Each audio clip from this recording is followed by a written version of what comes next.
Yeah. So, on this episode of Unreasonable Comics, we're going to be talking about one of my favorite and original favorite characters, Rogue, from X-Men. This is from the individual Rogue comics, the 2004 to 2005 volumes. There was more than one instance where they tried to make a Rogue devoted character comic. I believe 2000 to 2001, and then 2004 to 2005, and then there was another instance somewhere mixed in there. But obviously they keep trying, just like other characters. They want to... She's introduced in the 80s, and it took them 20 years to give her a backstory. That just goes to show how great of a character she was, how great storylines they could do with her without having to give her a full onslaught backstory. We didn't even know her real name. She was always just Rogue until very soon after. I believe this was when we introduced her real name, if I'm not mistaken, or was the 2001 incarnation. Either way, she's a great character. She's definitely a dynamic female character because she's good and she's evil. She's always kind of played back and forth. If you read her in the original comics, she is raised by Mystique, and it's not her mother, but she has raised her like she was her own, and she eventually joins the Brotherhood with Mystique.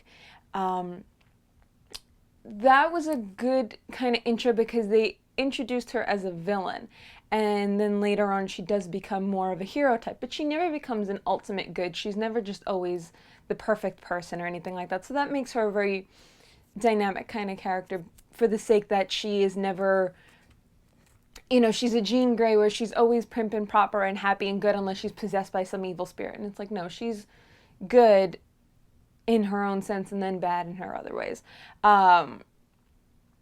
She was kind of a mercenary type, not necessarily, but she was like an assassin. If you read certain comics, the way that she actually meets Wolverine a while before either one of them join X-Men, and they kind of go at it, and they actually have a rivalry for a long time. And even when they do both join X-Men, there's kind of a friction between the two of them. Neither one of them wants to work with the other one, and they're just both kind of at odds because, once again, Wolverine can be a good character, but we have seen him go off the deep end. We do know he has that potential to go kind of a little bit crazy. But with him, it's more of a, I've been living for so long, I don't even know who I am kind of thing anymore. And, certain comics in certain realities, he doesn't know who he is. He's lost most of his memory, and he's getting it back in pieces from different people. So it is a kind of good... I just like that they're at odds in their rivals, and then eventually it softens. Definitely one of the biggest things is, depending on, it's usually in the cartoons, not in any of the movies that I've seen so far. And depending on the comics that you read, even like this one, I do not believe she has the ability to fly. She obtains the ability to fly because obviously we know Rogue's origins are that... it's usually all the same around puberty when all the other mutants' powers develop, hers develop, and she can absorb powers through touch. For the most part, as long as the touch is short, she kind of zaps a little energy from them, but she doesn't necessarily harm them as long as she doesn't hold on for too long. With Miss Marvel, though, she held on, and Miss Marvel fought her because she had a very strong psyche, because she was part of the Kree, I believe. And they're very strong psychic kind of creations, that kind of mutant. But she absorbs her powers, and Miss Marvel is trying to fight her off. So in that battle, it was actually worse for Miss Marvel to fight her off because Rogue absorbed so much of her powers and almost left her to the brink of death that ability to fly was now actually a permanent ability for Rogue. Rogue always obtained that ability to fly and kept it because the way she obtained it wasn't just a soft touch. It was almost like a battle of wills, and she won out and she got that power from, it was almost like a battle of who could keep that power. So that was definitely a great, it's like a great look into Rogue, because you do get to see, all the other characters have their powers, and whether they use their powers for good or evil is their own thing, but Rogue doesn't necessarily have, where Wolverine has his healing ability and his strength and things like that. It's kind of a similar thing where afterwards he had the bone claws, but then they gave him the adamantium, and that changed him a bit.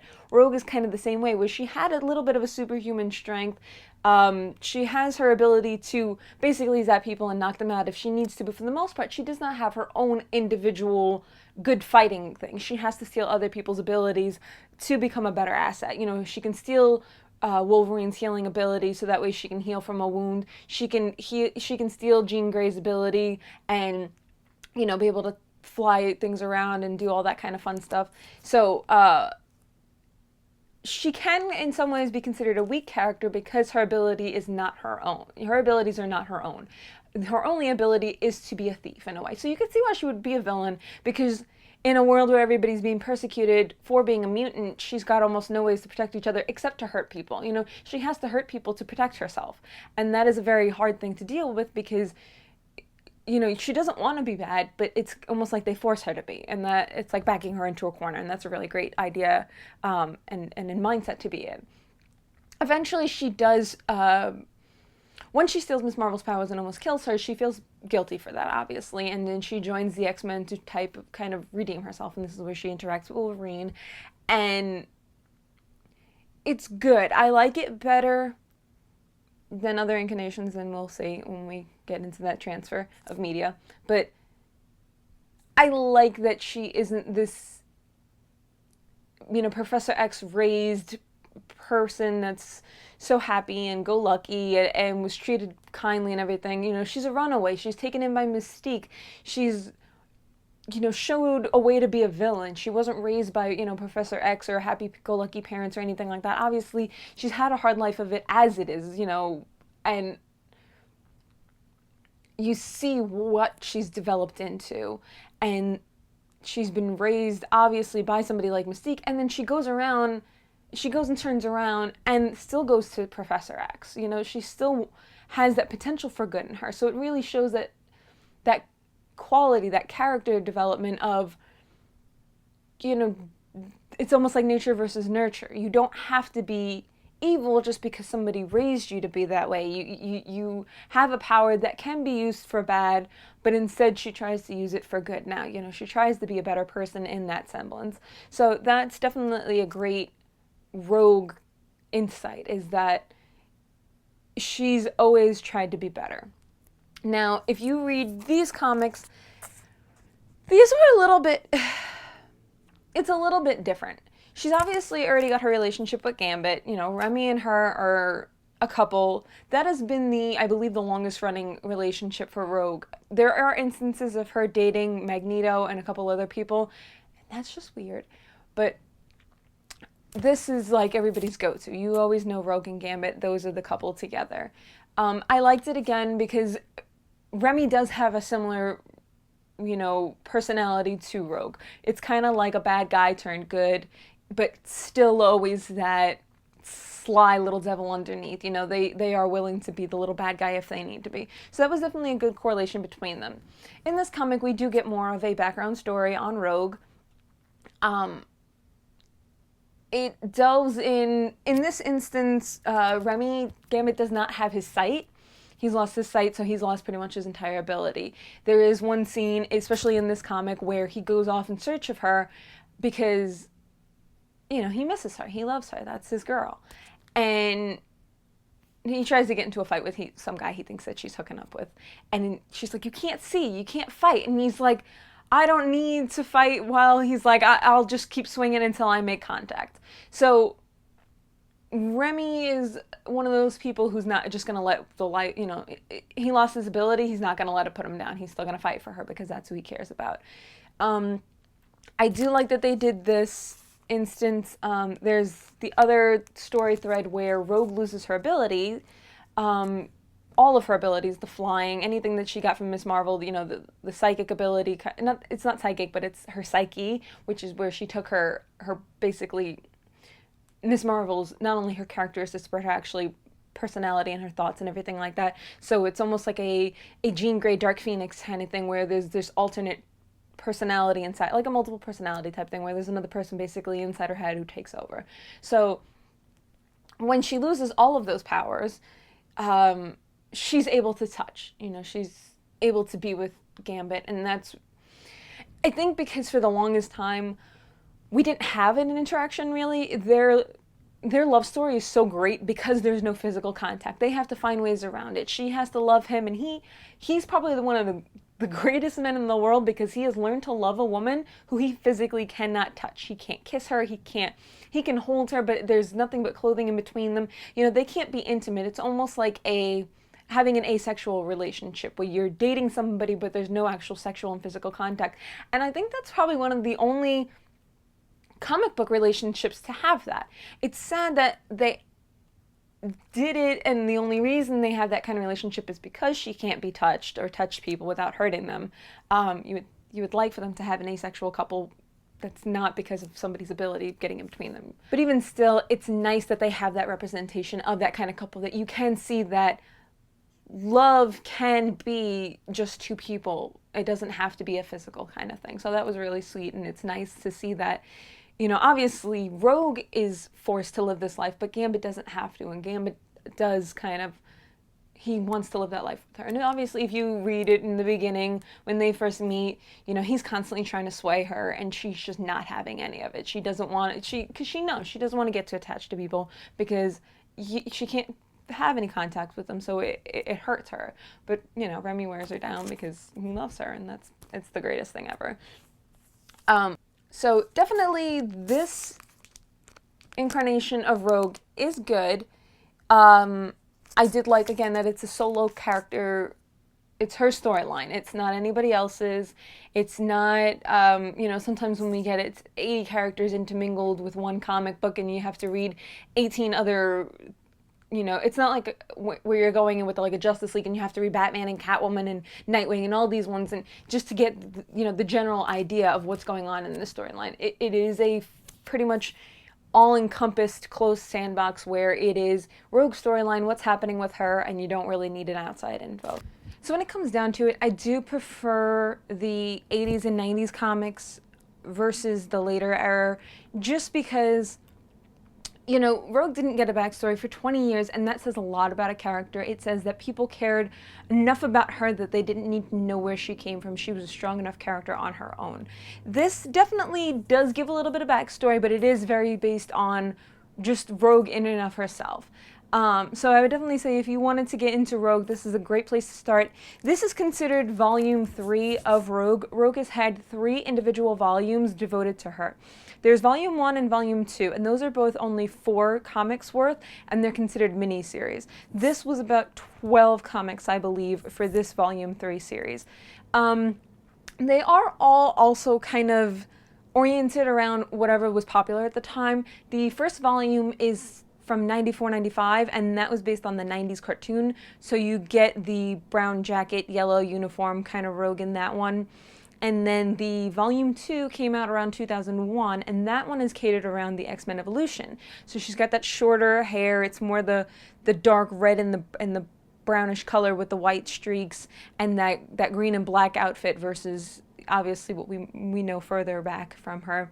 And then obviously volume 3, she's catered. Yes, she's got the yellow and green, but her hairstyle and even her face, she looks a lot like Anna Paquin from X-Men the movies, because this is obviously from 2004, 2005, so it is venturing into that time period. If it's not silver or gold that we after, then ask yourself, is that how you wanted each day to be spent? For the transfer into other media, I would have to start with the video games.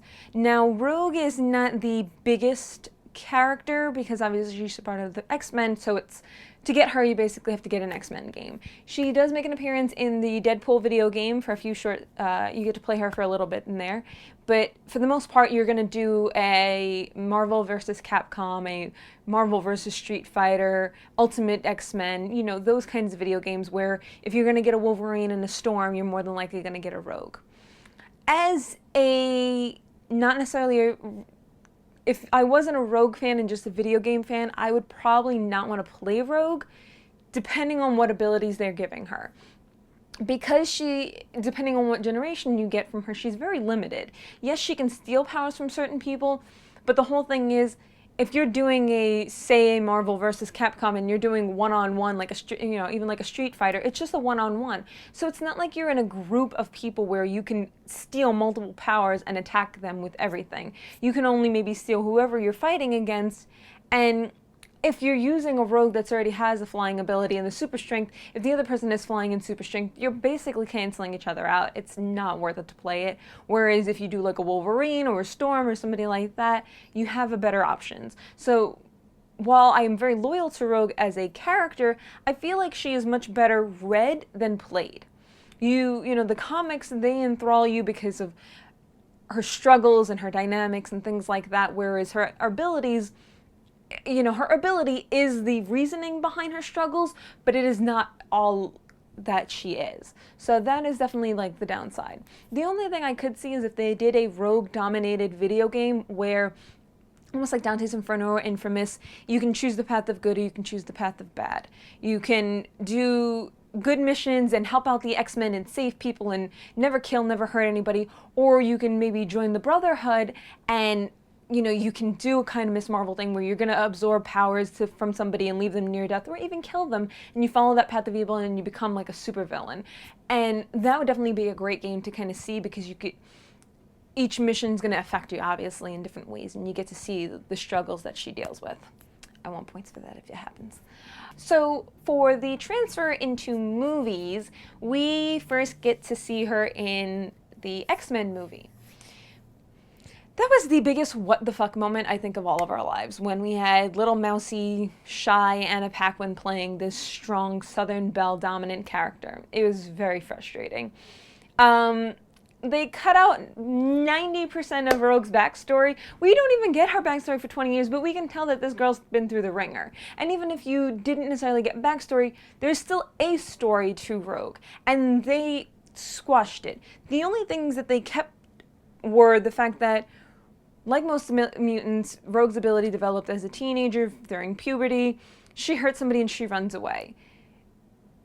But Rogue also had a hard life growing up. I believe her mother's dead and her father was raising her, and it was just not a good time. And she goes and lives with her aunt, and that's who raises her. And then she still runs away. So, you know, it's all character building. It makes her who she is. The good thing about the comics is the fact that, you know, when Rogue runs away, she gets raised by Mystique and she joins the Brotherhood.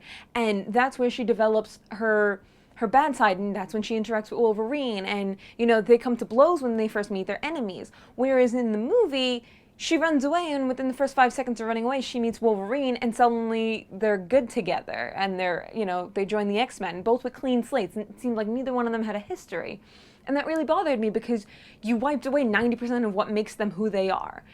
And I know that they could have, if they really wanted to, thrown in a Mystique. They could have had her run away and had that interaction with Mystique and been raised by her, even if it was just for a few months.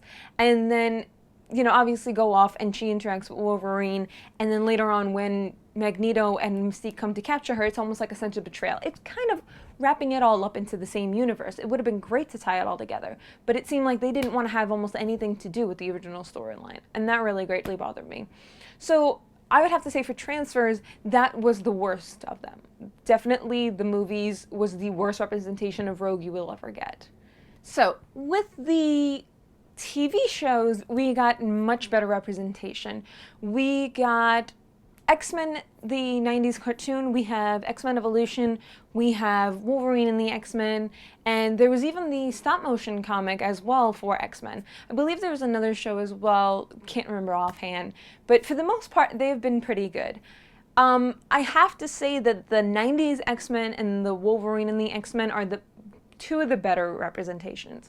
I know that the opening for Wolverine and the X-Men is kind of an homage to the original 90s cartoon, because you get the Sentinels, and it's a world where they're being persecuted. You know, mutants are known and they're fighting, and it was definitely like a nod. You didn't feel excluded by being a former 90s X-Men fan, you know. You could be growing up still, or you could be an adult and you could have kids and stuff, and you're just kind of watching with the younger audience, and you feel like, hey, they didn't forget about me. They still remember what we used to all enjoy. So I liked that we had that kind of, it was almost like a melding of the worlds.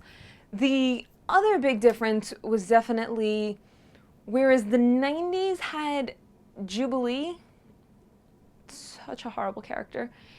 The Wolverine versus the X-Men had Kitty Pryde, who was much better. And that was the bigger differences. The other thing is that when it came to Rogue's story, they didn't necessarily mention it, but I'd like to believe that the 90s X-Men was following the Rogue that we all knew from the comics, and she was a Rogue who had been with the Brotherhood and left it. Whereas with Wolverine and the X-Men, obviously this is later on, and Rogue goes and joins the Brotherhood after having been with the X-Men. So it was kind of like a swap of that. But to me, this is almost a, if you watch a Doctor Who kind of thing, there are fixed points in everybody's time. There are moments that everybody has to get through. It's, you know, a certain death of somebody, a certain meeting with someone. There are certain things that these people always have to do because it's what they're destined for. So I felt like Rogue was always destined to join the Brotherhood, either before or after, during, it doesn't matter. She feels some sort of connection with them. And I think part of that is because, you know, she understands that persecution, that outcast. You know, for the Brotherhood, they're heroes in their own mind. You know, they are mutants. They're being persecuted, hunted down. All these people want to kill them. That's why, you know, like they have the Sentinels and everything. And it's just like, they want to stop. They want to be able to live and be happy. And especially once Professor Xavier goes missing and everything like that, Rogue agrees with it because she's like, we're being taken down. They're seeing us as a threat, and we haven't done anything to them, so they're going to attack us first. And she just doesn't feel like that's a right thing to do. So she wants to stand up for herself. And obviously she feels like Wolverine and the X-Men aren't getting that done, that they're kind of letting themselves be walked all over. And she feels this connection with the Brotherhood, and she wants to join, and she does. Obviously, their methods become very kamikaze and very harmful, and they're hurting innocent people instead of the people that are trying to persecute them. And she sees that she's becoming a villain just like the people they've been trying to fight back against. And, you know, either way you look at it, Rogue has always figured that out, but no matter what, Rogue has also always felt some sort of alliance with the Brotherhood. So I definitely felt like that was a great character development, that it didn't matter nature versus nurture, how she was brought up, who she was brought up with, how it happened.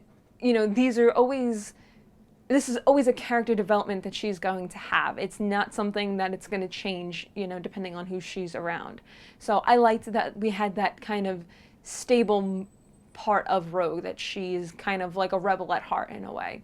So yeah, definitely that was a great kind of correlation between the two of them, where, you know, the 90s X-Men and the Wolverine and the X-Men, you weren't kind of getting two different worlds. You were kind of getting a similar, it was basically an alternate reality in a way. And I greatly enjoyed that. One of the biggest issues I know everyone had with X-Men Evolution was the age difference. They took a little bit of a liberty with that. If you read the original comics, if I'm not mistaken, Jean and Beast were supposed to be brought in around the same time. Not necessarily the exact same age, but similar. So, of course, in X-Men Evolution, now you have Jean and Scott and Rogue and Kitty and Nightcrawler as teenagers, whereas Storm and Wolverine and Beast are more the adults. So, yeah, that was a change. I understand being upset about certain changes like that. So, you know, if I had been as adamant about it, I'm sure it would have tweaked me. But the one thing I did enjoy about the X-Men Evolution cartoon was that you did get the Rogue Nightcrawler Mystique storyline. So we do find out that Mystique is Nightcrawler's mother, and we do find out that Mystique is actually the one who raised Rogue for the latter part of her teenage years. And, you know, you do get that little kind of flashback to an homage, basically. You know, they weren't trying to make all their own new stories. They weren't trying to cut out every other past incarnation. They were just trying to figure out a way to work it in while catering to a younger audience. So I did like that. I did like that we didn't completely ignore them. I do have to say, though, that the 90s cartoon was the best representation because it best represented the 80s and the 90s comics. You get Rogue with the same powers, kind of the same relationship status, and almost the same person. You know, we don't really get We don't get to see Rogue in the Brotherhood. We don't get to see Rogue being a wild child or anything like that. Because with the X-Men cartoon from the 90s, you kind of just get thrown into it. There is no setup, really. There is no introductions. They don't go step by step with each character and telling you everything about them. You kind of just get thrown into their world, and it's either sink or swim. So that was definitely a great thing, because it's almost like the comics where you kind of just get thrown into certain stories depending on if you never picked up a first one, you just picked up a random one. So I did like that. I did like that Rogue had her flying abilities from Miss Marvel. I did like she had the super strength. She was that sassy, strong Southern belle. The one thing I liked was the dynamic between her and Wolverine. There was a bit of an animosity you could kind of tell between them. They bickered a lot. That could just be because they are such strong, dominant characters. Unlike in the movie where they make her that weak, mousy little thing, she is a very strong person. She's very vocal about her opinions. So, I mean, obviously, you could say that maybe it follows in the same reality as the Rogue being in the Brotherhood and coming to blows with Wolverine originally, and then them both joining X-Men, because you could say that maybe this is further down the line where they've become comrades and they've built that camaraderie basically, and they've had this relationship and they've made amends. So that could definitely be a later part. The one thing that did bother me about the X-Men 90s cartoon is the fact that for some reason Rogue has a minor crush on Scott. Jean Grey and Scott are obviously, the prom king and queen, they're the golden child, all that stuff, they're the ultimate good. And Wolverine lusted after Jean Grey, and Rogue had that little bitty crush on Scott. Thankfully, it was diminished very quickly when Gambit's character becomes more prominent, and obviously he starts to woo over Rogue, and I liked their relationship better. Just because also you have Rogue as a character who is already lusting after touch. Not necessarily a sexual touch, she's just lusting after connection. Spend a week without any human interaction and see how much it bothers you to not just, feel somebody touch your hand or to feel a hug or a kiss. It's one thing to choose not to do, but it's another thing when that choice is taken from you. So it was frustrating to have Rogue being a character who's already lost so much, and now she's lusting after a person she can never have because he's in love with Jean. And it frustrated me. It was like, how much loss are you going to make this girl deal with? How much are you going to basically strip from her? So when you get you get Remy lusting after her, and I think the reason she did lust after Scott was because he was untouchable, because she knew there was no chance she could ever have contact with him. Whereas with Remy, she kind of pushed him away because she knew if she wanted to, she could fall for him, but she would still never be able to touch him. And that is a very hard thing to accept, is to say, look at what I can have, but look at what I can never touch. It's very hard. And like I mentioned with the comics, I do love that they are a great representation of an asexual relationship for the most part. Their whole relationship is built upon them. It is built upon their friendship and their love and just the way they interact with each other. It is not a sexual relationship. It is not dependent upon that. I mean, yes, obviously, it changes. It's not a perfect asexual representation, because obviously when Rogue she loses her ability for a short period of time, and there's even a point where Professor X manages to figure out that the reason Rogue has never been able to master her ability and to be able to turn it on and off basically is due to mental blocks. So once her mental blocks are down, she's able to actually control whether or not she takes powers and hurts people and takes their life force when she touches them. So it's almost like she's forced into an asexual relationship, not for want, but because of need. But it was still nice to have that. You could have had Rogue lusting after Scott for ages, but instead they decided to give her somebody who loves her and show you a relationship based on just interaction, not sexual. So that was definitely nice of them to show that you can, basically to show us that you can love somebody without having to kiss them, to touch necessarily their bare skin and everything like that. So I would definitely say that out of all of them, the 90s X-Men cartoon was the best representation, and it was definitely the best transfer of media for the Rogue comic books. So for collectibles, I chose the Bowen Designs Rogue Classic statue. This is a piece modeled after the 80s swimsuit Rogue. She is basically covered in almost head-to-toe full black latex, including her upper body, and she does have green green boots, a green one-piece swimsuit, basically. That was the reason it was considered the 80s swimsuit. Because what we do isn't the obvious. I'm loosening like lozenges and proving I'm the opposite of what you think. Arrow Season 2 finale and recap. First of all, I flipped a shit, but we will get to that in 1 second. We start off the season after the bombing and everything, basically, of Malcolm Merlyn blowing up most of Starling City. So a lot of prisoners have escaped. They've been trying to keep a lot of them in, but unfortunately, some of them keep slipping through. One of the first ones that slips through is the doll maker. The next one is the Count. The Count was a very hard episode, but it was really great at the same time. For a long time, Oliver was trying to be good and not kill, and unfortunately, the Count put him in a place where he had to because he was going to hurt Felicity. And that ventures into my when I get to it section of the Felicity moments. But for the most part, those were the setups. These were villains who are showing up and basically there's somebody funding them, helping them, getting them out, getting all these bad people to basically throw Oliver off his game. We find out that it's Sebastian Blood. Unfortunately, Oliver does not find this out for a time. He believes that he's on his side. I mean, it's basically the end of the season when he finally figures out, like, hey, Sebastian Blood's not a good guy. But that was the lead up. But even then, after a time, we figure out that even Sebastian Blood is not the mastermind behind this. It seemed like he was setting up all these people and getting an army together, but really he was doing it for somebody else. He was doing it for Slade Wilson, who has now become Deathstroke. And that was our ultimate villain for the season.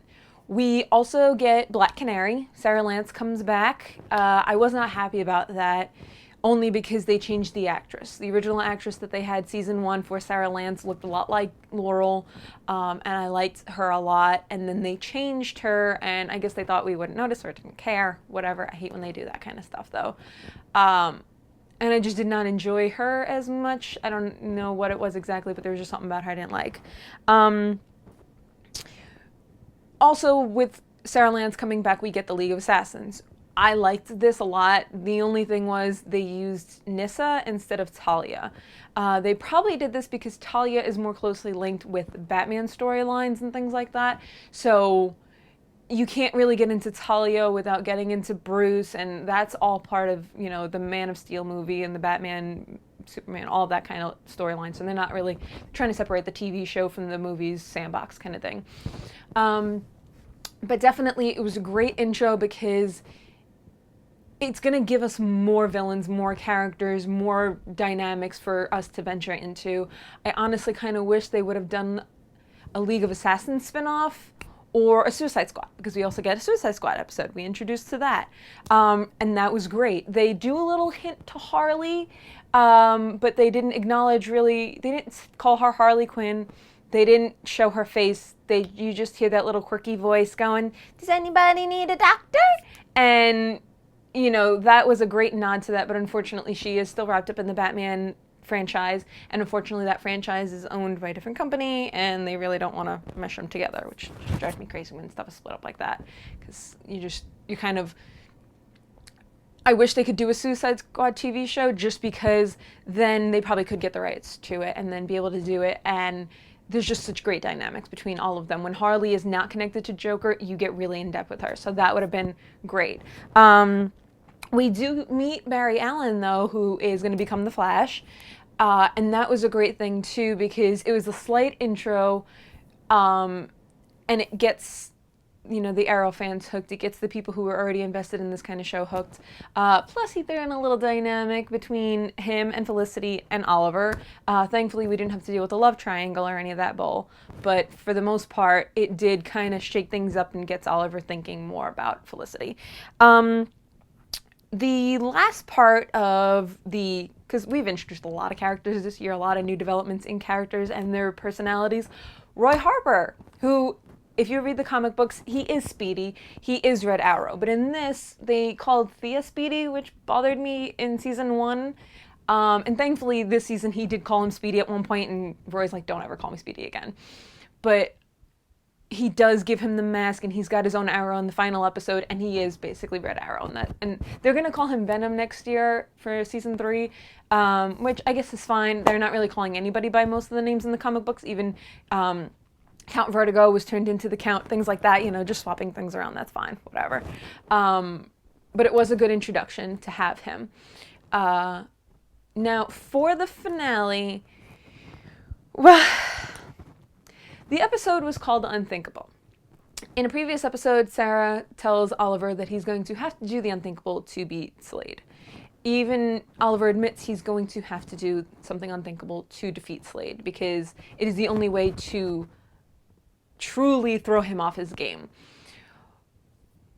Slade kidnaps Laurel, and Oliver takes Felicity to the mansion and tells her that he wants her to be safe. She, of course, every time something goes down, she wants to be there with him, she wants to fight with him. And he basically tells her, Slade kidnaps who he thinks is the woman I love. And he kidnapped the wrong woman. He tells her he loves her. I squealed like a little bitch. If you follow me on Twitter, you saw my freak out of the moment, because they hinted that there was going to be an I love you said in the episode. They fucked with us so bad. Thea and Roy tell each other they love one another 5 seconds before we get to Oliver and Felicity. Then they tell each other they love one another. Or at least Oliver tells Felicity he loves her. We already know Felicity loves Oliver. She doesn't need to say it, really. And then they also have Diggle and Layla say it. So they kind of threw it at us from every angle just to cover all the bases, just to screw with us, because they knew they could. But basically, I rewatched that same 10-second clip 3 times before I even finished the rest of the episode. I just flipped out. I am a Felicity fan. I am on that ship. Captain Amell is, the captain of our ship for that. But the great thing was, he did say that he loved her, and then he tells her, do you understand? Now, granted, in that scene, when they showed the flashback later, he's handing her the serum it's the cure for the Miracle to take out Slade. Everybody said the unthinkable was having Felicity save the day. No. Or that it was just a game, that it wasn't really true, or nothing was unthinkable. No. Afterwards, the writers, and even Stephen Amell and Felicity, all admitted that the unthinkable for Oliver was to put the woman he loves in jeopardy, to put her life as risk, to use her as bait, which he did. Oliver is the worst liar in the world. All of her season can't lie to save anything. He tells Felicity that, his coffee shop's in a bad neighborhood, that his friend is making a new sports drink, and that he ran out of sports bottles, so he put it in a syringe. He's a terrible liar. So he had to trick Slade and Felicity, because she had to believe it enough for Slade to believe it. So the only way for Oliver to do so, to be believable enough, was to tell the truth. So he did. Stephen Amell even said, why would he lie to Felicity? He wouldn't. He doesn't. That is the whole dynamic between them, is that Oliver can't lie to Felicity. He's terrible at it. So he had to tell her the truth. He had to tell her he loved her. And the do you understand was not only, do you understand that you need to take this and you need to defeat Slade, but do you understand what I'm saying to you? That was the real thing. And then at the end, there's them on the beach, and she's saying to him, that really was unthinkable. You pretending like you love me. We really sold it. Or you really sold it. And then he says, we both did. But the entire time she's talking to him, he doesn't deny it. He doesn't say, no, I didn't mean it, or yeah, I did mean it, or anything. He just stares at her. And it's almost like not denying it was confirming it. So it was definitely a squeal moment for all Felicity fans. It was a great episode. I definitely rank it a 5 stars. I loved that season, that episode. It was just great. So I would definitely recommend, if you haven't seen it, I'm sorry if I spoiled anything for you, but watch it just because it's worth it to watch it. I rewatched it like 3 times in one night, so it's totally worth it. Can't wait for season 3. Hope they get more into this because it's great. So yeah, that was my season 2 recap and finale review for Arrow. It's like magic from a hat, number 9, and it's tragic when they rap, and I wonder why. She does wear a swimsuit, it's just over a black latex, and even her gloves, and I loved this outfit on her. I wanted to cosplay, and I thought, one, it was the easiest thing to do, and I don't know, there was something about it that I love. It is one of the First of all, Rogue looks a lot better. A lot of times when you look at certain collectibles and statues and things like that, they give her a very awkward face, especially if they're trying to do the 80s with the big poof, the 90s kind of X-Men cartoon hairdo, and her with the cliche brown jacket and the yellow, obviously, X-Men suit. While that is, I think, probably the most popular Rogue costume, it is not necessarily my favorite. I know it, yes, obviously, if I'm going to pick a second best, that's going to be my second best because it's the one I've known for the longest. But the 80s swimsuit one I liked the best, and the statue looked best. One of the great things about the statue is that it looks a little weird if you're not looking at it actually up close, or like kind of on a table. If you're looking at on a picture, it's a little difficult to tell. But her foot has this piece attached to it, and it's this kind of clear, curved piece. What it's meant to represent is meant to represent her shooting off and flying away. And I thought that was a great thing to show because, like I said, one of my favorite powers that she has, obviously besides her being able to absorb abilities, is that she can fly. And I feel like a lot of times they just show you, she's either posing like this or she's posing like this, and it's just really awkward, weird posing and things like that. And I look at the ones, and even the busts and things like that, they don't appeal to me. But that one is definitely my favorite. That one is extremely expensive also, but I feel like it best represents who she is. So that is definitely my top pick for the Rogue collectible section.